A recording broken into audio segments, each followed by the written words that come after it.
let's discuss the state of integrated care systems. At the Confed, we produce an annual report about the state of ICSs, and, well, what a big year this has been to produce such a report. On the one hand, these are organisations that have been subject to a pretty catastrophic process of cuts and mergers. On the other, they're organisations absolutely critical to the delivery of the 10-year health plan. So how on earth are leaders out there in those systems thinking about things?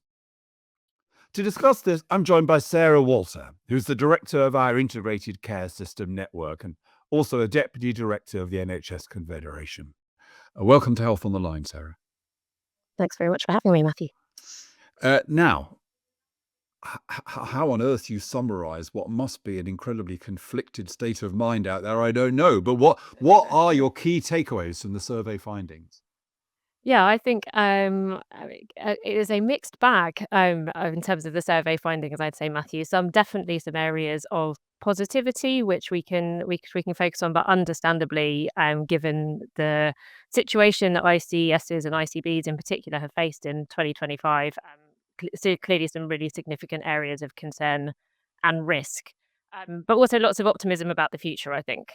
So just as a bit of a kind of overview of some of the survey and some of the key findings, as you say, this is an annual survey and report that we produce at the NHS Confederation, which reaches out to ICB chairs and chief executives and also ICP chairs to get their kind of view on how ICSs are developing, their response to the kind of changing policy landscape. And then this year, clearly, we've also tested views in response to the 10-year health plan. And we've got responses from 34 of the 42 systems represented within this survey. So it's a reasonable kind of proportion of the overall ICS community. And I think it's fair to say people are confident overall about the opportunity for change. 4 in 5 systems, 4 in 5 ICS leaders are confident that they can fulfil the 4 core purposes that have been set out previously for ICSs. Lots of optimism. So over half are talking about the progress that they're making on the government's 3 shifts. And lots of positivity and enthusiasm, I think, also for the 10-year health plan. In particular, the kind of intention to shift spend into the community, the importance of neighbourhood health. I think people can see the opportunity for change and improvement and are kind of positive about some of the things that the government kind of set out through the 10-year health plan. But it is clearly a very challenging environment to be delivering that. When we talk to ICS leaders about some of the barriers for change, I think we will not be surprised to see that the NHS restructures and in particular the significant cuts to ICB running and programme costs are a massive concern. So 95% of respondents were either very or fairly concerned about the impact of those cuts, and clearly concerned about other areas of the system as well. Social care funding, resources within the NHS are kind of are areas that people highlight within the survey. Yeah, so I'd kind of summarise that, Sarah, having read the report, as a kind of give us the tools and we will do the job, seems to me to be the way I would kind of capture this, as a kind of steely determination to get on with things. A recognition, actually, that ICBs as strategic commissioners are absolutely critical to the challenge of how it is we combine recovery and reform in the context of limited resources, where difficult decisions have to be made. Now, you and I are optimists at heart, but some people listening to what you've said will kind of go, well, hang on, you're putting a brave face on this. Aren't these organisations just absolutely on their knees? How possible do you think it is, Sarah, for ICBs to get through the kind of morass they're involved in at the moment in terms of restructuring and merger, and actually get on to the opportunities of the 10-year plan and building the capabilities that they need to do commissioning and get commissioning right? Well, I think those are some of the key asks that come out of the report. So there are some practical, almost kind of hygiene factors that need to be in place. We know that the last few months have been ICSs and ICBs in particular have been impacted by the lack of clarity about the costs of redundancies involved in ICB restructures. Some of the communication and the kind of pace of communication from the centre at times hasn't been what we might have wanted, but there is a really clear commitment that comes through the report to the future role as strategic commissioners, and a real sense of um, possibility and opportunity that if commissioners and if ICBs are properly backed, then they can see a way through for delivering really quite kind of radical transformation to the way that the service is delivered in a way that kind of reflects what's set out within the 10-year health plan. So I think people see that it can be done, and they really are seeking the backing and the opportunity and the support in terms of development of some of those strategic commissioning capabilities to make it so. Yeah, no, I mean, I'm speaking later this afternoon to Penny Dash, and I've heard Penny say, chair obviously of NHS England, I've heard Penny say that ICB strategic commissioning is absolutely central to making the hard choices that have to be made. And I think from that flow kind of 2 points for you, Sarah, which I'm interested to see how the survey reflects this. The first is that when it comes to commissioning, this is not our first rodeo. We have tried commissioning before, and we tried it for similar kinds of reasons, that it would lead to more challenge to providers. It would lead to a focus on outcomes, and it hasn't really worked, and it hasn't worked for a variety of reasons. But probably amongst the most is that the commissioners have not had sufficient kind of power, capability, confidence to do that tough stuff, or that the things they've been asked to do don't really align with national policy priorities that are often a bit more kind of short term, a bit more activity focus. So I'm kind of interested in the degree to which you think ICBs understand the history of commissioning and their capability to do this differently. What do they need to do it differently? And then the other question is one of the things that shifted between previous rounds of commissioning and this one is the relationship with local government. Mayors will be on ICBs. They might even be chairing them.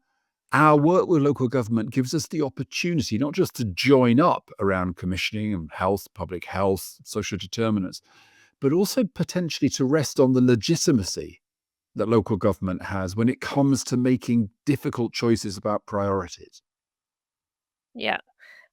So on your kind of first point, I think, the importance of really backing commissioning and seeing what commissioning can deliver, again, I think comes through really strongly. There was a report published by the Nuffield Trust back in September that was focused around lessons on moving care close to home, kind of international lessons, and that really describes also commissioning as a key enabler for achieving that strategic shift. And if you really do want to be rebalancing care, looking at where resources are going, reducing inequalities, ensuring value, then commissioning can be a hugely effective tool for doing that. But you really need to kind of back it and support that capability building as well. Um, the relationship with local government has always been a core part of the Confed's ICS network and our work with ICS leaders. Within this report, we've kind of tested how people see that relationship developing in the context of strategic authorities and the role of mayors. In the context of the 10-year health plan, talking about integrated care partnerships no longer being a kind of statutory requirement. And I think, clearly there's a huge amount of change happening within local government also at the moment. And we do need to take care that kind of the combination of NHS restructure and local government reform is one where we kind of stay true to the population that we're here to serve. The structures can sometimes get in the way of some of these things, and so really focusing, as I think ICS leaders are committed to doing, to the people that we're here to serve, and the ways in which we can better integrate, make get more bang for our collective buck across different kind of public service providers, and really kind of make a difference, I think, at a local level. So we nearly run out of time, Sarah. But I want to end up by being first positive and second provocative. That's me. That's my style. On the positive front, the report is full of, and people may again be surprised by this, but examples of good stuff that people are doing, things that they think that they have made progress on. Just give us a feel for what it is that ICB leaders are proud of.